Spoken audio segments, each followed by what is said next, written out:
Why are we so afraid of? Loneliness. Why are we so afraid of loneliness? And loneliness is something that troubles most of us, right? थोड़ा सा अकेले होते नहीं हैं कि तुरंत फेसबुक खोली या फोन मिलाया किसी को। इतना ही नहीं, अगर हम किसी और को भी अकेला देख लेते हैं तो उससे आगे कहते क्या बात है, इतना उदास क्यों है? जैसा कि अकेला होना उदास होने का सबूत है। ठीक है, अगर हॉस्टल में रहते हो और सब लोग घर चले जाएं, वीकेंड है, ऐसा कुछ है, तो बिल्कुल पगला जाते हो, भागते हो, मैं भी नहीं पे जाऊं और आप लोग जाओ थोड़ी देर। भीड़ में अच्छा लगता है, अकेले रहने में some demons rise from various places, right? Loneliness से डर इसलिए लगता है क्योंकि हमें जो कुछ मिला हुआ है वो दूसरों से ही मिला हुआ है, और दूसरों से जो मिला है उसके अलावा हमने अपने आप को कभी जाना नहीं। तो जब ये दूसरे कुछ देर के लिए जीवन से, मन से हटते हैं, गायब होते हैं, तो हमें ऐसा लगता है कि जीवन ही खत्म हो गया, क्योंकि जो पूरी तरह से अपना है उसको हमने कभी जाना नहीं है। हमने बस उसको जाना है जो मुझे किसी और से मिला है, और मुझे सब कुछ दूसरों से ही मिला है। नाम दूसरों से मिला है, बिलीफ दूसरों से मिली है, रिलीजन दूसरों से मिला है, जिंदगी के गोल दूसरों से मिले हैं, जिंदगी की डेफिनेशंस दूसरों से मिली हैं, freedom, truth, career, money, love, marriage, society, इन सब के बारे में मुझे दूसरों ने ही कहा है कि ऐसे होते हैं और ऐसे होते हैं। मेरी जिंदगी में सिर्फ दूसरे ही दूसरे भरे हुए हैं। थोड़ी देर के लिए जब ये दूसरे जिंदगी से दूर हो जाते हैं तो बड़ी जोर से डर लगता है। लगना स्वाभाविक है, ताज्जुब क्या है इसमें? क्योंकि अगर जिंदगी दूसरों का ही नाम है तो जब वो दूसरे दूर हटते हैं तो ऐसा लगता है कि जिंदगी ही दूर हट गई। इसमें क्या ताज्जुब?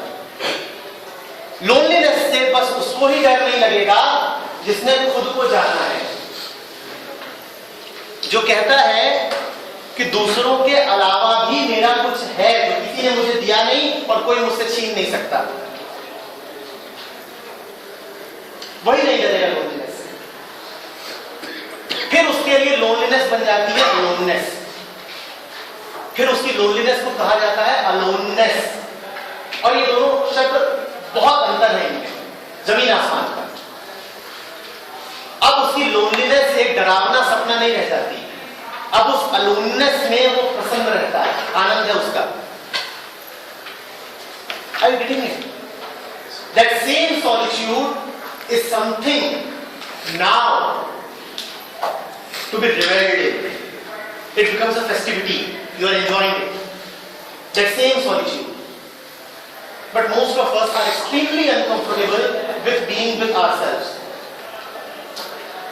हमें अकेला छोड़ दिया जाए बहुत अनकंफर्टेबल हो जाते हैं और शिकायत भी करेंगे, क्या यार अकेला छोड़ के चले गए, You don't love me ना।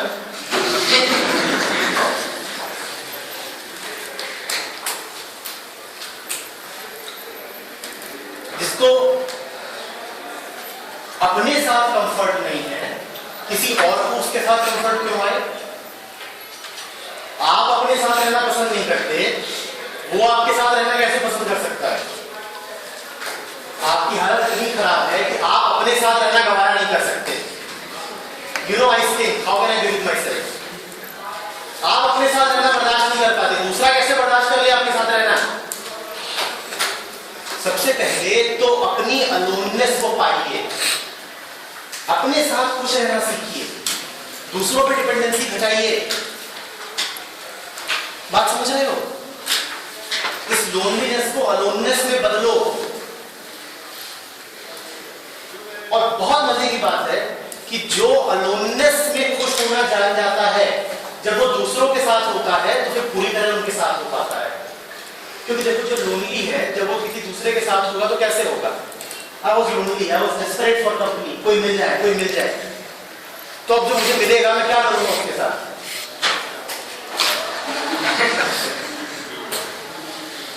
I was missing you so much, never leave me again. वो कह रहा है मुझसे क्या गलती हो गई, छोड़ दे, चेक हो रही है।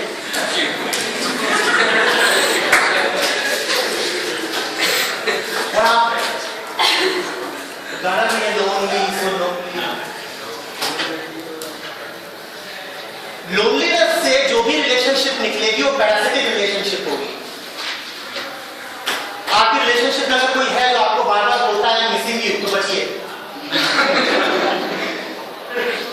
बचिए। लोनलीनेस से जो भी रिलेशनशिप निकलेगी वो यही होगी, दोनों हाथ से पकड़ लो, जाने मत देना। अब वो आपको फ्री नहीं छोड़ सकता, और अगर वो ये देखेगा कि आप उसके साथ होने की अपेक्षा किसी और के साथ है तो गहरी जेलसी भी उभरेगी, जबरदस्त जेलसी। ये सब लोनलीनेस की बीमारियां हैं, पॉसेसिवनेस, जेलसी, इनसिक्योरिटी। हमारा लव जो है ना पूरा पूरा लोनलीनेस से ही निकलता है।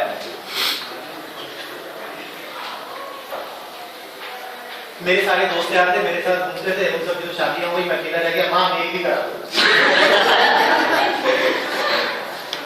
Feeling so lonely. इससे तो जो निकलेगा वो गड़बड़ी होगा। रिलेशनशिप बने पर आपकी कंप्लीटनेस से बनेगा। Loneliness is completeness. उससे जो रिलेशनशिप बनेगी वो बहुत खूबसूरत रिलेशनशिप होगी। तब आप दूसरे के साथ इसलिए हो क्योंकि आप जॉयफुल हो, इसलिए नहीं हो कि आप नीडी हो। आप दूसरों के साथ इसलिए होते हो कि आप नीडी हो। मेंटल अर्ज है या फिर फिजिकल अर्ज है, इन दोनों में से कोई ना कोई नीड जरूर है, इसलिए आप दूसरे को खोज रहे हो। मन की भूख मिटानी है, नहीं तो शरीर की। अब इसमें जो रिलेशनशिप निकलेगी वही रहेगी एक्सप्लॉइटर एक्सप्लॉइटेड की। सामने वाला मिल गया, या तो उसका दिमाग खाओगे नहीं तो उसका शरीर खाओगे।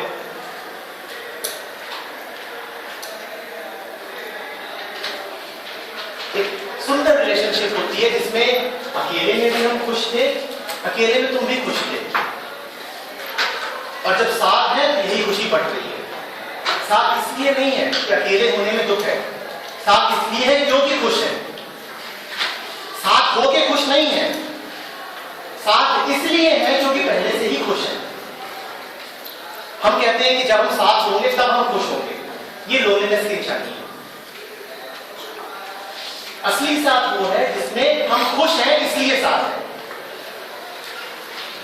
समझ आ रही बात? नहीं आ तो रही है, पर इसका कुछ कर नहीं। इस सेशन को बिल्कुल बुरा समझ करके भूल जाओ। मान लेना कि तुमने ये सब बातें कभी सुनी ही नहीं, और बाहर निकलते ही एक्सप्रेस करना missing you again, more so after this session.